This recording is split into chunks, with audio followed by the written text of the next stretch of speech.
জনগণের মধ্যে তো একটা আতঙ্ক তৈরি হয়ে গেছে। আবার ব্যবসায়ীরা এখন আতঙ্কিত, তাদের তরমুজ লুট হয়ে যাচ্ছে, তাদের চরের জমি এখন হাতছাড়া হয়ে যাচ্ছে। সেখানে তাদের চাঁদা দিয়ে জমি চাষ করতে হয়, চাঁদা দিয়ে তাদের ফসল কাটতে হয়, চাঁদা দিয়ে তাদেরকে মাছ ধরার ট্রলার নদীতে নামাতে হয়, নদী থেকে মাছ তুলতে ব্যবসায়ীদের হাত পর্যন্ত পৌঁছাতে একটা সিন্ডিকেট অতিক্রম করে, সিন্ডিকেট মোকাবেলা করে তারপর বাজার পর্যন্ত তাদের মাছ নিয়ে আসতে হয়। তাহলে আমরা তো এক সিন্ডিকেট থেকে আরেক সিন্ডিকেটের হাতে, এক সাদাবাজ থেকে আরেক সাদাবাজের হাতে, এক দস্যুতা থেকে আরেক দস্যুতার হাতে, এক সন্ত্রাস থেকে আরেক সন্ত্রাসের হাতে পৌঁছানোর জন্য তো আমাদের এই বাউফলের 6 জন কৃতি সন্তান জীবন দেয় নাই। আমি আপনাদের প্রতি কৃতজ্ঞতা জানাই যে আমরা আজকে এখানে রিপোর্টার্স ইউনিটির মাধ্যমে এই আলোচনা অনুষ্ঠানে একত্রিত হওয়ার সুযোগ পেয়েছি। আমি বিভিন্নভাবে বিভিন্ন সময় সাংবাদিক ভাইদের যে কোনো বিষয়ে চেষ্টা করেছি আমার সামর্থ্যের মধ্যে আপনাদের সাথে সমন্বয় করার জন্য, যোগাযোগ রাখার জন্য, এবং যে কোনো বিষয় আমার নলেজে আসলে আমার সামর্থ্য অনুযায়ী সে বিষয়টা সমাধানে যতটুকু ভূমিকা পালন করা যায় সেক্ষেত্রে ভূমিকা পালনে হয়তো আমার সীমাবদ্ধতা ছিল, সবটুকু পারি নাই, কোনো কোনো ক্ষেত্রে দুর্বলতা ছিল। সেসব সত্ত্বেও আমি বাউফল রিপোর্টার্স ইউনিটির আজকের এই ভাইদের কাছে প্রথমে অনুরোধ করতে চাই একটা বিষয়, যে আমরা বাউফলকে একটা ঐক্যবদ্ধ বাউফল হিসাবে প্রতিষ্ঠিত করতে চাই, এবং সেটার জন্য আমি বরাবরই বলে আসছি যে বাউফল হচ্ছে আমাদের একটা পরিবার। আমরা যে রাজনীতি করি কিংবা যে পেশায় নিয়োজিত থাকি, আমরা বাউফলের বাইরে গেলে কিন্তু আমার প্রথম পরিচয় হয় আমার বাড়ি বাউফলে। আমি সবসময় বাউফলে কথা বলে আমি বলি যে ভাই আমি জামাত ইসলামী করি, এটা হচ্ছে সেকেন্ড ইস্যু। প্রথম ইস্যু হচ্ছে বাউফলে মানুষের সামনে কথা বলতে দাঁড়ালে আমি বাউফলের একজন মানুষ, আপনাদের কারো ভাই, কারো বন্ধু, কারো সন্তান। সুতরাং সেই হিসাবে যদি আমরা প্রত্যেকের সাথে পরিচিত হই তাহলে তো আমাদের মধ্যে বিভেদ থাকার কথা না, তাহলে তো আমাদের মধ্যে পরমত সহিষ্ণুতার ব্যাপারে আমাদের ঘাটতি থাকার কথা না, তাহলে তো আমরা পরস্পরকে শত্রু হিসেবে চিহ্নিত করার কোনো কারণ থাকতে পারে না, প্রতিপক্ষ ভাবার তো কোনো কারণ থাকতে পারে না। ভালো কাজে আমাদের মধ্যে প্রতিযোগিতা থাকতে পারে, কিন্তু আমাদের মধ্যে তো প্রতিপক্ষ নির্ধারিত হওয়া উচিত নয়। আমি আপনাদের কাছে অনুরোধ করব, বাউফলকে ঐক্যবদ্ধ একটা বাউফল প্রতিষ্ঠিত করার জন্য একটা ক্লিন বাউফল, আমরা বাউফলের পক্ষ থেকে এবার স্লোগান নির্ধারণ করেছি আমাদের পক্ষ থেকে। আগামীতে যদি জাতীয় সংসদ নির্বাচন হয় আমরা পরিষ্কারভাবে মানুষের কাছে তুলে ধরবো যে আমরা একটা ক্লিন বাউফল হিসেবে স্লোগান নির্ধারণ করে, উই নিড ক্লিন বাউফল, আমাদের একটা পরিচ্ছন্ন বাউফল প্রয়োজন। এই পরিচ্ছন্ন বাউফলের প্রথম শর্ত হচ্ছে একটা ঐক্যবদ্ধ বাউফল। দেখেন, আমাদের যে অনেক পরে স্বাধীন হয়েছে এরকম দেশ আমাদের চেয়ে অনেক বেশি সমৃদ্ধ। সেই দেশকে আমার কথা বলার সুযোগ হয়েছে, সেই দেশের সাংবাদিকের সাথে আমার কথা বলার সুযোগ হয়েছে, সেই দেশের সরকারের যাতে কাজ করেন তাদের সাথে আমার কথা বলার সুযোগ হয়েছে, সেই দেশে যারা রাজনীতি করেন, জনগণের প্রতিনিধিত্ব করেন তাদের সাথে আমার কথা বলার সুযোগ হয়েছে। তারা 3টা কথা বলেছেন। আমি জিজ্ঞেস করেছি আপনারা আমাদের পরেও স্বাধীন হয়ে একটা দেশকে এত উন্নয়নের জায়গায় কিভাবে নিয়ে আসতে পেরেছে। তারা 3টা জিনিসকে প্রায়োরিটি দিয়েছে। নাম্বার 1, একটা হচ্ছে ন্যাশনাল ইউনিটি। মত পার্থক্য থাকতে পারে, চিন্তা দৃষ্টিভঙ্গির পার্থক্য থাকতে পারে, কিন্তু দেশের প্রশ্নে সবাই এক হয়ে কাজ করা। আমি সেই কথাটুকু বাউফলে আপনাদের মাধ্যমে তুলে ধরতে চাই এবং আপনাদের কাছে অনুরোধ করতে চাই যে আমরা একটা ইউনিটি ডেভেলপমেন্ট করে ঐক্যবদ্ধ বাউফল করতে পারলে আমি বিশ্বাস করি আমাদের বাউফল এগিয়ে যাবে, আমাদের বাংলাদেশটাও এগিয়ে যাবে। দ্বিতীয় হচ্ছে, একটা দেশের উন্নয়নের গুরুত্বপূর্ণ শর্ত হচ্ছে গুড গভর্নেন্স, সুশাসন, দুর্নীতিমুক্ত একটা সমাজ করা। এই কথাটা বলা যত সহজ, তার আগে কিন্তু দুর্নীতিমুক্ত একটা দল গঠন করা দরকার, কারণ দলগুলোই আমাদের দেশ পরিচালনা করে। কিন্তু আমাদের এটা দুর্ভাগ্য নয় যে 53 বছর স্বাধীন হওয়ার পরেও আমরা কিন্তু দুর্নীতিমুক্ত দেশ তো আরো পরে, আমরা দুর্নীতিমুক্ত একটা দলই তো করতে পারি নাই। আজকে আমাদের বিভিন্ন দলকে তো এটা দেখতে হয়, আমরা তো এই অভিজ্ঞতা লব্ধ, আমরা কাউকে দোষারোপ করছি না, কিন্তু একটা বাস্তব যে আমরা 2024-এ নতুন একটা বাংলাদেশ পাওয়ার পরেও দিনে দিনে, মাসে মাসে, প্রায় ঘন্টায় ঘন্টায় এখন সামাজিক যোগাযোগ মাধ্যমে আমরা একেবারে মেইন স্ট্রিম মিডিয়ার মাধ্যমে জানতে পারতেছি যে অমুক দলের অমুককে বহিষ্কার করা হলো, অমুক দলের অমুককে শাস্তির আওতায় নিয়ে আসা হলো, অমুক দলের অমুকে এখন থেকে আর দলের কেউ নয়। এই যে সিদ্ধান্ত দিতে হচ্ছে, এটা নিঃসন্দেহে একটা ভালো উদ্যোগ, কিন্তু এর মাত্রাটা যদি সীমা অতিক্রম করে ফেলে, তার মানে এটা আমাদের দেশকে সুশাসনের দিকে নেওয়ার জন্য ভালো কোনো লক্ষণ নয়। তার মানে এই যে আমরা সুশাসনের বাংলাদেশ চাই, কিন্তু সুশাসনের একটা রাজনৈতিক দলই তো আমরা গঠন করতে পারি না। সেজন্য আমি মাঝে মধ্যে বলি, দল গঠন করা সহজ, মানুষ গঠন করা কঠিন। প্রিয় নবী মুহাম্মদ রাসূলুল্লাহ সাল্লাল্লাহু আলাইহি সাল্লাম সোনার মদিনা এমনি হয়ে যায় নাই, তিনি সোনার কিছু মানুষ তৈরি করেছেন। আমরা বাংলাদেশ জামাত ইসলামীও সাংবাদিক ভাইদের কাছে সহযোগিতা চাই, আপনাদের মাধ্যমে আমাদের প্রিয় বাউফলবাসীকে আমরা জানাতে চাই যে সোনার বাউফল যদি করতে হয়, সোনার বাংলাদেশ যদি করতে হয়, তার আগে কিন্তু সোনার মানুষ লাগবে। কিন্তু আমরা কি তা পাচ্ছি? আমরা যদি নতুন বাংলাদেশের পরের কথাও ভাবি, যে 2024-এর 5ই আগস্ট পরবর্তী যে সুন্দর একটা বাংলাদেশ আমাদেরকে এত জীবনের বিনিময়, এত ত্যাগ, এত রক্ত, এত যুদ্ধের পরে, এবং বলা যায় যে একটা গণহত্যার পরে এরকম একটা সুন্দর বাংলাদেশ পাওয়ার পরে আমরা কি চেহারা দেখতে পাচ্ছি, সিনারিওটা কি? সিনারিওটা কিন্তু আমাদের ভালো কিছু ইন্ডিকেট করে না। আমাদের ব্যবসায়ীরা এখন জিম্মি হচ্ছে, আমাদের হিন্দু সম্প্রদায়কে বিতর্কিত করার চেষ্টা করা হচ্ছে, তাদের মধ্যে ক্ষোভ তৈরি করে দেওয়া হচ্ছে, পরিকল্পিতভাবে কেউ কেউ পরিস্থিতিটাকে আইনের অবনতি, আইন শৃঙ্খলা পরিস্থিতির অবনতির দিকে নিয়ে যাচ্ছেন। কেউ আমরা বলছি আইন শৃঙ্খলা পরিস্থিতি রোধ করার জন্য এখনই নির্বাচন দরকার। আবার জনগণের সাথে কথা বললে আমরা বুঝতেছি তাদের মধ্যে কেউ কেউ মনে করছেন যে যারা খুব দ্রুত গতিতে নির্বাচন চাচ্ছেন, তাদের মধ্যে কেউ কেউ পরিকল্পিতভাবে নির্বাচনটা এগিয়ে নেওয়ার জন্য কেউ এই কাজ করছেন কিনা, সেটাও আমাদের ভেবে দেখা দরকার।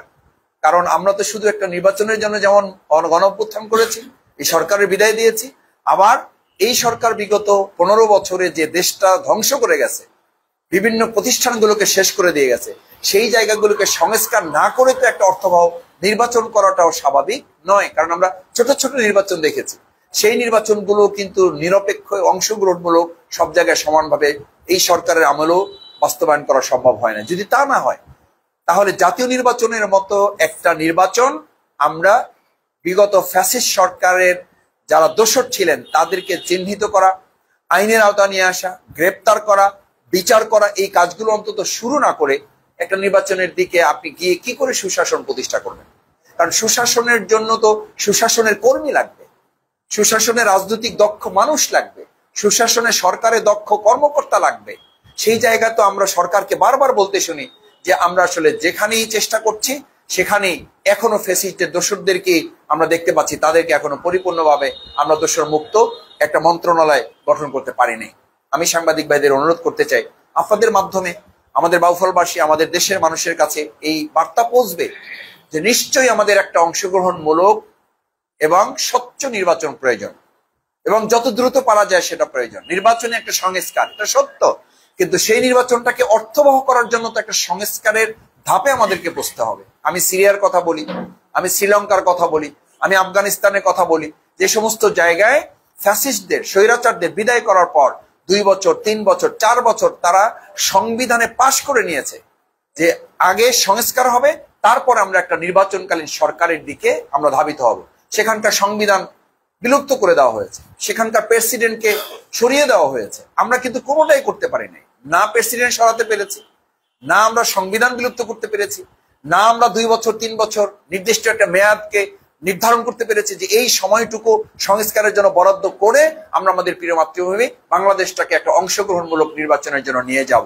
আমাদের অতিমাত্রায় নির্বাচনের জন্য তাড়াহুড়ো করতে গিয়ে যেন বিচার প্রক্রিয়াটা পিছনে পড়ে না যায়, অতিমাত্রায় নির্বাচনে তাড়াহুড়ো করতে গিয়ে যেন আমাদের যে সমস্ত সন্ত্রাসীরা বিগত 15 বছর বাংলাদেশকে জিম্মি করে রেখেছিল তারা যেন আইনের আওতার বাইরে চলে না যায়, তারা যেন গ্রেপ্তার প্রক্রিয়ার বাইরে চলে না যায়। যদি চলে যায় তাহলে এই নির্বাচনকে বিতর্কিত করার জন্য কিন্তু সন্ত্রাসীরা ভূমিকা রাখবে, ওই নির্বাচনকে বিতর্কিত করার জন্যই কিন্তু এই অবৈধ অস্ত্রগুলো যদি উদ্ধার করা না যায় তাহলে অবৈধ অস্ত্রগুলো কিন্তু সেখানে ব্যবহৃত হবে।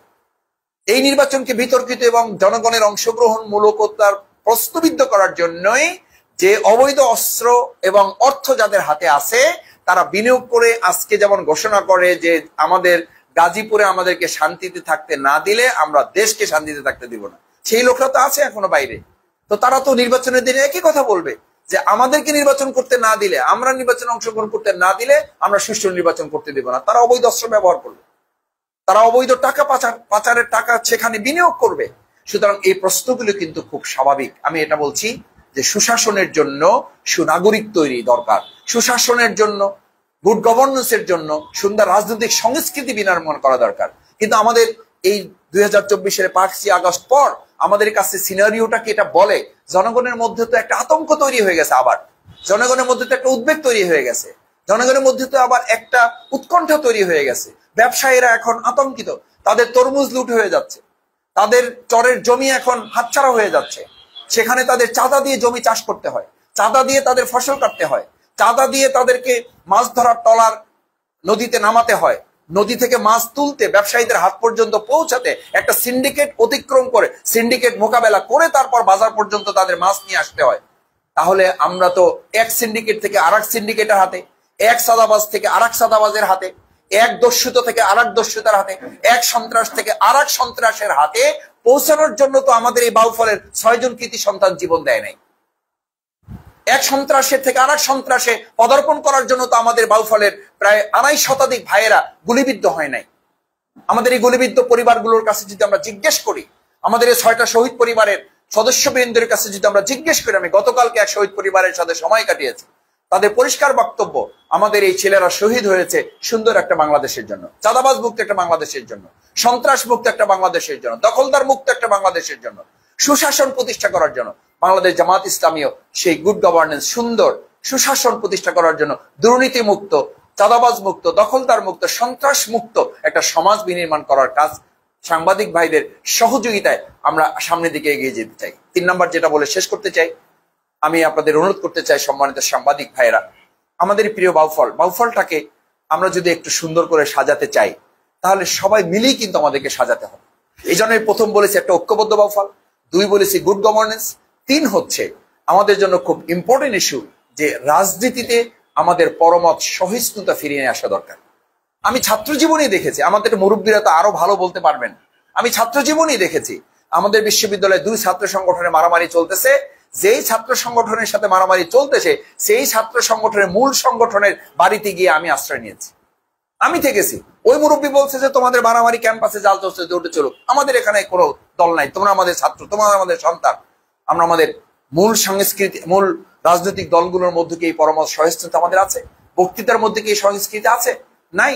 না থাকার কারণে আজকে দেখা গেছে যেখানে আমাদের ফ্যাসিস্টদের বিরুদ্ধে কথা বলার কথা, সেখানে আজকে আমরা দেখছি ফ্যাসিস্টের বিরুদ্ধে যারা আন্দোলন করেছি কাঁধে কাঁধ মিলে তারা পরস্পরের বিরুদ্ধে কাদা ছোড়াছড়ি করছি। মাঝখান থেকে ওই ফ্যাসিস্টটাই কিন্তু আবার একটা সুযোগ গ্রহণ করার চক্রান্ত তারা করে যাচ্ছে। আমার মনে হয় যে বা যারা এই কাজ করছেন, যারা আমার গণতান্ত্রিক আন্দোলন করেছে, গণতান্ত্রিক একটা প্রক্রিয়ার জন্য আন্দোলন করেছে, ভোটের অধিকার ফিরিয়ে জন্য আন্দোলন করেছে, ফ্যাসিস্ট স্বৈরাচারকে বিদায় দেওয়ার জন্য যারা আন্দোলন করেছে, কাঁধে কাঁধ মিলে এক মঞ্চে করেছি, এক মঞ্চের বাইরে করেছি, যুগপৎ করেছি, সেই আন্দোলনের লোকেরা এখন পরস্পরের মানে কথা বলার অর্থই হলো আমরা ওই বিগত দিনের ফ্যাসিস্টকে আবার পুনর্বাসনের চক্রান্ত করছি। সুতরাং আমি সাংবাদিক ভাইদের কাছে অনুরোধ করব, আসুন আমরা ফ্যাসিস্টদের বিচার, তাদের গ্রেপ্তার, অবৈধ অস্ত্র উদ্ধার, এই বাউফলে আপনারা জানেন এখনো বিভিন্ন জায়গায় আমাদের দ্বিপাশা সহ আমাদের বেশ কয়েকজন ভাইকে হত্যা করা হয়েছে, আমাদের বহু ভাইদেরকে আহত করা হয়েছে, আমাদের বহু জায়গায় নির্যাতিত হচ্ছে, আমাদের বহু ব্যবসায়ীরা নির্যাতিত হচ্ছে, চাঁদাবাজদের অত্যাচারে অতিষ্ঠ হয়ে যাচ্ছে। আমাকে সেদিন একজন মেসেজ পাঠিয়েছে যে মাসুদ ভাই, আগে 50 টাকা দিয়ে নিরিবিলি ব্যবসা করতাম, এখন 100 টাকা দেওয়ার পরও নিচ্ছে না। আগে একজনকে দিতাম, বিদায় হয়ে যেত, এখন 3 জন এসে, পরের দিন আবার চতুর্থ আরেকজন এসে বলছে আমি ভাই ওই 3 গ্রুপের না, আমি ওই গ্রুপের বাইরে, আমার আলাদা একটা গ্রুপ আছে, আমার ছেলে পেলে পালতে হবে, আমাকে চাঁদা দিলে আপনি দোকান খুলতে পারবেন, নাহলে খুলতে পারবেন। দুর্ভাগ্যজনক। এটা কোন দল করছে? সাংবাদিক হিসেবে আপনারা খোঁজ দিবেন, জানবেন, এবং আমি আশা করি আপনারা জানেন। আমি শুধু অনুরোধ করতে চাই, যদি এই সুন্দর বাউফল আপনি প্রত্যাশা করেন তাহলে আমরা মাঠে সাধারণ একজন কর্মী, ওখানকার মাঠের যোদ্ধা, আর আপনারা কিন্তু বাউফলের 4.5 লক্ষ মানুষের আপনারা কলম যোদ্ধা, আপনারা কলম সৈনিক, আপনারা সোশ্যাল মিডিয়ার সাইবার যোদ্ধা। এই সাইবার যোদ্ধা হিসেবে আপনারা ভূমিকা পালন করেছেন বিধায় কিন্তু 2024-এর 5ই আগস্ট হয়েছে। ফ্যাসিস্টের বিরুদ্ধে, স্বৈরাচারের বিরুদ্ধে আন্দোলন করে যদি আপনারা ভূমিকা পালন করে মামলা হামলার শিকার হয়ে যদি আপনারা থেমে না যান, সাহস হিম্মত বলিষ্ঠতা নিয়ে যদি আপনারা এগিয়ে যাওয়ার ভূমিকা রাখেন, তাহলে আজ যারা অন্যায় করছে, চাঁদাবাজি করছে, সন্ত্রাস করছে, দুর্নীতি করছে, সে যদি শফিকুল ইসলাম মাসুদও করে, বাংলাদেশ জামাত ইসলামীও যদি করে, এসআর সাহেবের কোন লোকও যদি করে, আমি দ্ব্যর্থহীন কণ্ঠে এই মিডিয়ার সামনে বলে যাচ্ছি, আপনি ধরিয়ে দিন, আমি শফিকুল ইসলাম মাসুদ আপনাদেরকে সহযোগিতা করব। আমি আপনাদের পাশে থেকে চাঁদাবাজ মুক্ত, সন্ত্রাস মুক্ত, দুর্নীতি মুক্ত, দখলদার মুক্ত একটা বাউফল করার জন্য আমি লড়াই করব আপনার সাথে। আপনারা আমাদেরকে সাইবার যোদ্ধা, আপনারা, আমরা মাঠের একজন সাধারণ যোদ্ধা, এই দুই যোদ্ধারা মিলে যদি বাউফলে ভূমিকা রাখতে পারে, আমি বিশ্বাস করি আমাদের প্রিয় গর্বিত বাউফল, যে বাউফলকে বিগত 15 বছরকে কলুষিত করার চেষ্টা করা হয়েছিল এবং কলুষিত হয়েছে কোনো কোনো ক্ষেত্রে, সেই জায়গা থেকে আমরা একটাকে আলোকিত বাউফল, কলুষিত বাউফলকে আমরা আলোকিত বাউফলে রূপান্তরিত করব। আপনারা সাইবার যোদ্ধার ভূমিকা পালন করবেন, আমাদের কোনো ত্রুটি থাকলে ধরিয়ে দেবেন, ভালো কাজেরও যেমন আপনারা প্রশংসা করবেন, আমাদের অন্যায় হলেও আপনারা সংশোধনে আমাদেরকে চোখে আঙুল দিয়ে দেখিয়ে দিবেন, তাহলেই একটা সুন্দর বাউফল হবে। সেটা আমি হইলে আমাকে দিবেন, সেটা অন্য দল হলে অন্য দলকে বলবেন, সেই দলের কর্মী হলে তাদেরকে আপনারা স্মরণ করিয়ে দিবেন। গঠনমূলক সমালোচনার মধ্য দিয়ে যেন আমরা সামনের দিকে এগিয়ে যেতে পারি। বাউফল রিপোর্টার্স ইউনিটির আজকের এই আয়োজনে আমি আপনাদের সাথে সম্পৃক্ত হতে পেরে আপনাদের জন্য ধন্যবাদ, কৃতজ্ঞতা জানাচ্ছি। আমি আমাদের মিলন ভাইয়ের সাথে কথা বলছিলাম, আমার প্রিয় সিদ্দিক ভাই এখানে আছেন। আপনাদের এখানে বসা টসা সবকিছু মিলে অফিসিয়াল কিছু লিমিটেশনস আছে। আমি চেষ্টা করব আপনাদের যে কার্যক্রমগুলো আছে এগুলো আরেকটু স্বাচ্ছন্দ্যে আপনারা কিভাবে করতে পারেন আপনাদের সাথে আলাপ আলোচনা করে সেই ব্যাপারে আমার পক্ষ থেকে যা ভূমিকা পালন করা দরকার আমি ভূমিকা পালন করব ইনশাআল্লাহ। দ্বিতীয় হচ্ছে যে আপনারা আরো ছোটখাটো বিষয়, আমাকে আপনারা চেনেন, আমি খুবই ছোট মানুষ, আমার জায়গায় কোনো ভুল ত্রুটি হলে আমাকে এটা বলবেন, সংশোধন করবেন। পাশাপাশি আপনাদের যে কোনো বিষয় একেবারে আপনাদের ভাইকে যা বলতে পারেন না, আমি তখন মনে করব যে আপনারা আমাকে ভাই হিসাবে গ্রহণ করছেন। আমাকে দেশের রাজনীতিবিদ হিসাবে, আগামী দিনের কোন জনপ্রতিনিধি, এই সমস্ত বিষয়ে আমার মাথায় একেবারে রোজা অবস্থায় বলছি। আমি বাউফলের সন্তান হিসাবে আপনাদের কাছে থেকে আমি কাজ করতে পারছি, আমাকে বিগত 15 বছরে কেউ থামাইতে পারে না। আমি বিশ্বাস করি ভবিষ্যতে এমন কোন পরিস্থিতি তৈরি হবে না আল্লাহ ছাড়া আমাকে এই কাজ থেকে কেউ থামাইতে পারবে। সুতরাং আমার মন্ত্রী এমপি হওয়া না হওয়ার উপরে ভিত্তি করে আমার এই বাউফলের উন্নয়নমূলক কাজ কমবেও না, বাড়বেও না। তবে আমি বিভিন্ন সময় বলে থাকি যে আমি ব্যক্তি হিসাবে কিছু কাজ করতে পারবো, আর যদি জনপ্রতিনিধিত্বের জায়গায় জনগণের ভালোবাসা আরো বেশি মজবুত ভাবে ধারণ করা যায়, তাহলে ওই কিছু কাজের সাথে বেড়ে আরো অনেক কিছু কাজ করার সুযোগ হাতে পাওয়া যায়, যেটা ওই সুযোগ না থাকলে সবকিছু কাজ করা সবসময় সম্ভব হয় না। সেটা সাংবাদিক বৃন্দ আপনারা আছেন, আমাদের বাউফলে 4.5 লক্ষ মানুষ আছে, এই বাউফলবাসী ঠিক করবে তারা তাদের জনপ্রতিনিধি হিসাবে কাকে তারা নির্বাচিত করবে। আমরা শুধু বলবো দুর্নীতি মুক্ত একটা বাউফলের জন্য, দুর্নীতি মুক্ত একটা দল এবং দুর্নীতি মুক্ত একজন ব্যক্তিকেই আগামী দিনে বাউফলবাসী তারা তাদের নেতা হিসাবে, তাদের অভিভাবক হিসাবে, তাদের বাউফলের একজন খাদেম হিসাবে। আমরা বলছি বাউফলে কোনো এমপি হবে না, বাউফলে কোনো শাসক হবে না, বাউফলে কোনো নেতা হবে না, বাউফলে এমপি হবে 4.5 লক্ষ মানুষ, তাদের খাদেম থাকবে একজন। সেই খাদেম হিসাবে বাংলাদেশ জামাত ইসলামী বাউফলবাসীর পাশে দাঁড়াতে চায়, সেটার জন্য আমরা কাজ করে যাচ্ছি। আপনাদেরও সাংবাদিক হিসেবে সহযোগিতা চাই। আর যে কোনো বিষয় যেটা বলছি যে আপনাদের ভাই হিসাবে যখন আমাকে আপনারা এটা বলবেন, আমি ফোন ধরি না ধরি, মেসেজ দিবেন, অথবা আমার নেতৃবৃন্দ আছেন, অন্য ভাইয়ের আছেন, যার মাধ্যমে আমাকে বললে আমার কাছে পৌঁছবে, আপনাদের যে কোনো বিষয় আমার পর্যন্ত আপনারা পৌঁছাবেন। আমি চেষ্টা করব আমার সামর্থ্য অনুযায়ী সবটুকু দিয়ে আপনাদের পাশে থেকে এই আপনাদের একজন ক্ষুদ্র কর্মী হিসাবে দোয়া করবেন আমাদের জন্য, বাংলাদেশ জামাত ইসলামীর জন্য, প্রিয় বাউফলের জন্য, যেন বাউফলটাকে নিরাপদ, সম্মানজনক, সুন্দর, উন্নত, আধুনিক একটা বাউফল আমরা তৈরি করতে পারি।